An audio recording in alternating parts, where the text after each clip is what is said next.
Oh Angèle, tes cheveux ils sont trop beaux, ils sont trop brillants, mais comment est-ce que tu fais pour avoir des cheveux aussi beaux et soyeux? Eh ben mon secret les filles, c'est qu'il y a un an,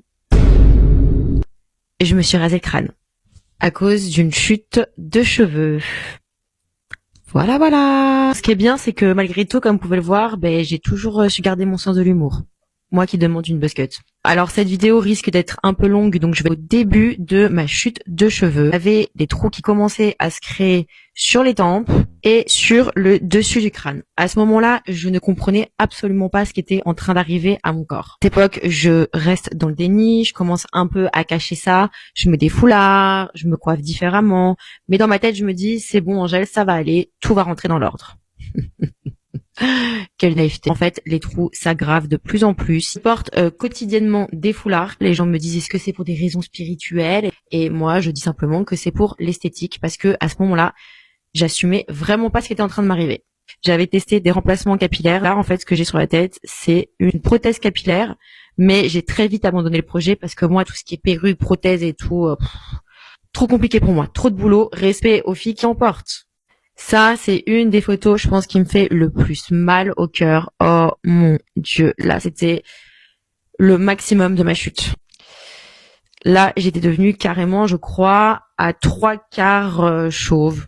Plus la majorité de mon cuir chevelu n'avait plus de cheveux. Entre chacune des photos que je vous montre, il y a peut-être 1 à 2 semaines d'intervalle. Donc en fait, ça va très très vite. Et c'est donc à ce moment-là que je prends la décision de prendre le taureau par les cornes.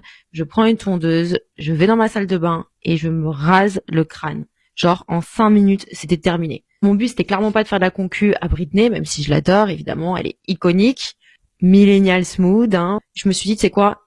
C'est moi qui vais contrôler ce qui va se passer et je préfère très clairement avoir le crâne rasé plutôt que d'être à moitié chauve. Parallèlement, évidemment, je m'inquiète aussi pour ma santé. Donc, je fais toute une batterie test, des prises de sang, les gars, à foison, encore et encore et encore. Je vais voir un dermatologue spécialisé à Bruxelles qui va jusqu'à me faire une biopsie. Donc, d'ailleurs, là, vous voyez ici le petit point de suture. Donc, en gros, il me prélève, je sais pas, 1 ou 2 millimètres de mon cuir chevelu. Spoiler alerte, eux-mêmes ne savent pas ce que j'ai. Ma santé va bien, tout va bien. Et en fait, de là, je comprends que, tout simplement, ce n'est pas physique, c'est psychique. Donc, les gars, quand on dit que le mental est lié au physique, c'est pas des blagues. Donc là, je vais essayer de vous mettre quelque part une petite vidéo de ma meilleure amie qui est en train de me raser la tête juste avant que je rentre à l'hôpital pour me faire soigner pour ma dépression. Parce qu'à ce moment-là, j'avais une petite repousse d'1 millimètre et des parties chauves, donc c'était complètement inégal.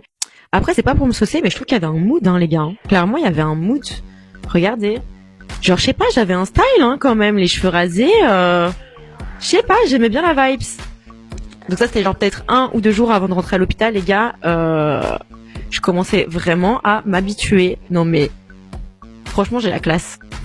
Donc voilà, comme je vous disais, malgré le fait que j'ai rasé mes cheveux, on voyait encore les parties très clairsemées. Donc à ce moment-là, j'avais une chance sur 2 pour rester chauve toute ma vie.